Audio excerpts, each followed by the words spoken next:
ফাতেমা, হ্যাঁ। এমন যদি হতো কবিতাটা বলো তো। সুকুমার বুড়ো এমন কবিতার নাম বলো। সুকুমার বুড়ো না? এটা তো তোমার কবির নাম। কবিতার নাম এমন যদি হতো। এমন যদি কবিতার নাম হলো এমন যদি হতো, বলো। এমন যদি হতো ইচ্ছে হলে তুমি আগে সুন্দর করে বলো। এমন যদি হতো সুকুমার বুড়ো। হ্যাঁ, কবিতার নাম হলো এমন যদি হতো। সুকুমার বুড়ো এমন তুমি বলবা না, কবিতার নাম হলো এমন যদি হতো।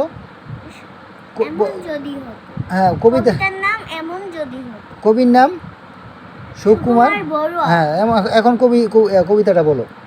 আগে শোনো, আগে তুমি কবিতার নামটা বলবা।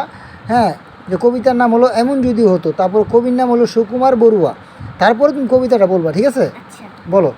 এমন যদি হতো ইচ্ছে হলে আমি হতাম প্রজাপতির মতো, নানান নানান রঙের ফুলের পরে বসে যেতাম চুপটি করে, নানান রঙের খেয়াল মতো সুবাস নিতাম। হয়নি তো। নানান রঙের ফুলের পরে বসে যেতাম চুপটি করে, খেয়াল মতো নানান ফুলের সুবাস নিতাম কত। এমন যদি হতো ইচ্ছে হলেই আমি হতাম প্রজাপতির মতো, নানান রঙের ফুলের পরে বসে যেতাম চুপটি করে, খেয়াল মতো নানান ফুলের সুবাস নিতাম কত। ঠিক আছে? সুন্দর করে পড়তে হবে, এগুলা বুঝতে হবে মা।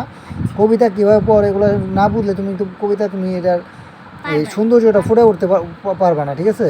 তো কবিতা হইব না, এটা রচনার মতো হয়ে যাবে। রচনা মানে একটা না পড়তে থাকে তুমি, এটা রচনা না, এটা কবিতা। কবিতার মতো পড়তে হবে, ঠিক আছে?